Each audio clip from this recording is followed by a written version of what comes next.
Okay बेटा, next topic आपका आता है सीरीज कॉम्बिनेशन। तो जो मैंने अभी टाइप बताया था आपको कॉम्बिनेशन ऑफ रेजिस्टेंस के, में दो टाइप्स के बताई थी मैंने आपको, सीरीज और पैरेलल। तो पहला टॉपिक आपका है सीरीज कॉम्बिनेशन या रेजिस्टेंसेस इन सीरीज, एक ही बात है। तो इसकी स्टेटमेंट है पहले, ये क्या होता है, कैसे हम इसे ऐड करते हैं। If a number of resistances are connected end to end, अगर हम जैसे कि हम किसी भी सिस्टम में एक दूसरे से कनेक्ट होते हैं, तो जिसका एक एंड पॉइंट और उस दूसरे वाले का एक फर्स्ट पॉइंट आपस में जुड़ जाता है, कनेक्ट हो जाता है, उसे कहते हैं हम सीरीज कॉम्बिनेशन। जैसे कि मैंने सर्किट डायग्राम बनाया, ये सिंबल हमारे पास रेजिस्टेंस का ही होता है, मैंने बता दिया आपको पहले भी, सिंबल है रेजिस्टेंस का ही। तो इसका हम यहाँ सपोज ए पॉइंट ले रहे हैं ये, और ये आपके पास हो गया इधर वाला बी पॉइंट ये। तो हमें क्या करना है, हमको एक रेजिस्टेंस लेना है दूसरा, या तीन हो सकते हैं, वो आपको इसके साथ जोड़ने, इसके साथ, यानी ए पहले आता है बी बाद में आता है, तो इसका एंड पॉइंट ये हो गया, और इसका दूसरे का स्टार्टिंग पॉइंट हम क्या करेंगे, हम यहाँ जोड़ देंगे ऐसे। तो जब हम किसी भी रेजिस्टेंस का नंबर ऑफ क्वांटिटी कितनी भी हो, रेजिस्टेंस की 3 हो, 4 हो, 10 हो, 20 कितनी भी, उसका हमारा कोई मतलब नहीं है। तो जब भी हम रेजिस्टेंस को एंड टू एंड जोड़ते हैं, एंड टू एंड, तो उसे कहते हैं सीरीज कॉम्बिनेशन। तो इसी के बेस पे इसका स्टेटमेंट है, if a number of resistances are connected, इसलिए मैंने लिखा resistances end to end with the same flows of current of the circuit. जो आपने सर्किट लिया है हमेशा उसमें करंट सेम होना चाहिए। कैसे, कि जब हम कभी भी रेजिस्टेंस को सीरीज में जोड़ते हैं, सीरीज में, तो जो करंट फ्लो करता है वो सेम करता है सीरीज में। पैरेलल में करंट होता है अलग अलग।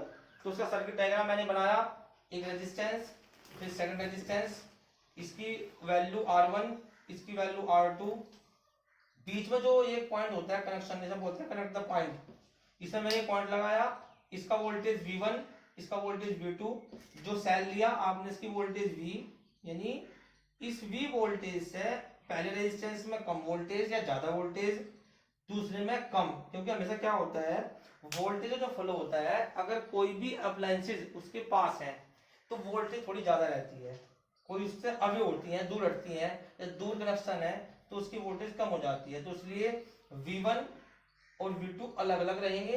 करंट की जो वैल्यू है वो आई वो सेम रहेगी, और आपके पास ये जो सेल मैंने लगाया है इसकी वोल्टेज है V। तो ये इसका सर्किट डायग्राम है। टॉपिक बहुत इंपॉर्टेंट है। तो एक टॉपिक करा था मैंने आपको ओम्स लॉ का, ओम्स लॉ का टॉपिक। तो ओम्स लॉ से इसका प्रूफ करते हैं। प्रूफ करने में क्या करेंगे, बाई ओम्स लॉ,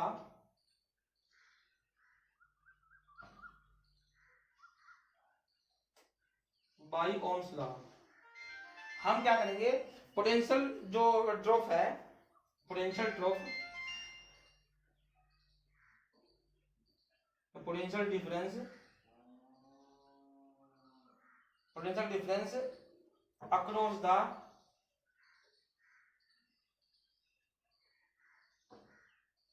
ईच, इसका मतलब प्रत्येक रजिस्टर, ईच रेजिस्टेंस लिखो, चलो रेजिस्टेंसेस, रेजिस्टेंसेस। तो हमें वो निकालना है और यूज करना है ओम्स लॉ का। तो हमारे पास वो सिंपल हो गया, फॉर्मूला होता है ओम्स लॉ का, V equal to I R. अब वो चीज ध्यान रखनी है जो सेम है, करंट क्या सेम, वोल्टेज अलग है, R1 अलग है। ये तो होगी पहले के लिए, अब दूसरे की होगी V2 equal to I R2। ये जो वोल्टेज अलग अलग है बनी कहां से, बनी है V से। तो हम क्या लेंगे, टोटल पीडी, पीडी का मीनिंग होता है potential difference of the circuit.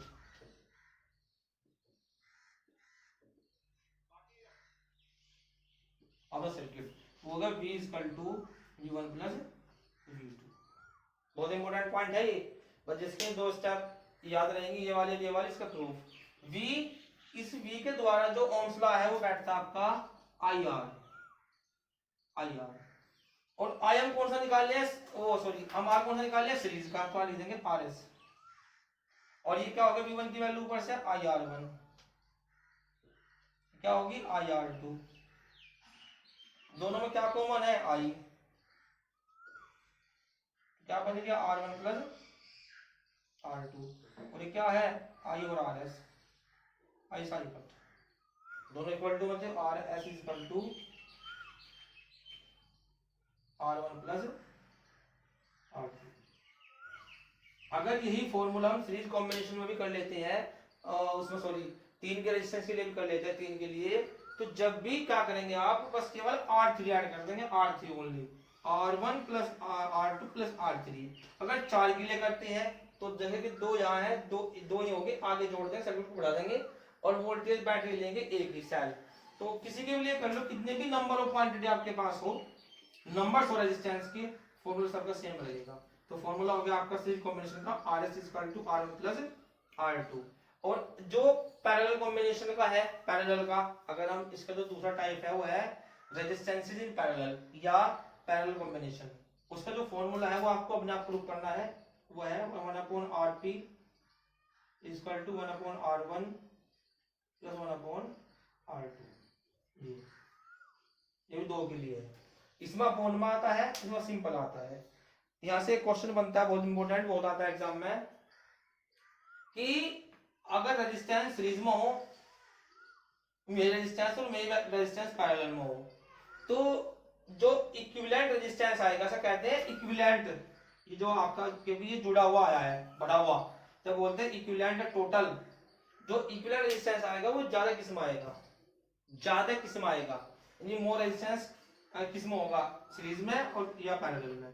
देखो अगर मैं 1 लेता हूँ तो 1 प्लस 1 2 हो जाएगा, तो RS तो हो गया 2। अब मैं 1/1 प्लस 1/1 लेता हूँ, RP निकालना है मुझे, तो एलसीएम लेकर आएगा 1/2, उल्टा हो जाएगा इसमें। तो जो कम वैल्यू आती है वो पैरेलल में आती है, ज्यादा वैल्यू आती है सीरीज में। तो ध्यान रखना है सीरीज कॉम्बिनेशन में रेजिस्टेंस की वैल्यू ज्यादा होती है और पैरेलल में कम होती है। अगर ये है इसका symbol RS is greater of RP, prove भी कर सकते हैं, कोई भी वैल्यू ले ला, कोई भी। सपोज आपने 2 लिया, R1 is taken the 2 ohm and R2 is the same taken the 2, तो R2 प्लस 2 कितना हो गया 4, कितना हो गया 4 ओम। हमें यहाँ भी लिया 1/2 कितना हो गया आधा आधा 1, तो 1 हो गया, तो 4 बड़ा है 1 छोटा है, तो इसलिए सीरीज कॉम्बिनेशन में रेजिस्टेंस ज्यादा आता है compare to the parallel combination. तो आपका टॉपिक ही हो गया बेटा रेजिस्टेंस इन सीरीज का। पैरेलल का देखना करके अगर होता है प्रूफ तो करना, नहीं तो हम कराएंगे अपने आप, उसके बाद ही कराएंगे न्यूमेरिकल्स। ठीक है बेटा, आज के लिए इतना बस, इतना ही काफी।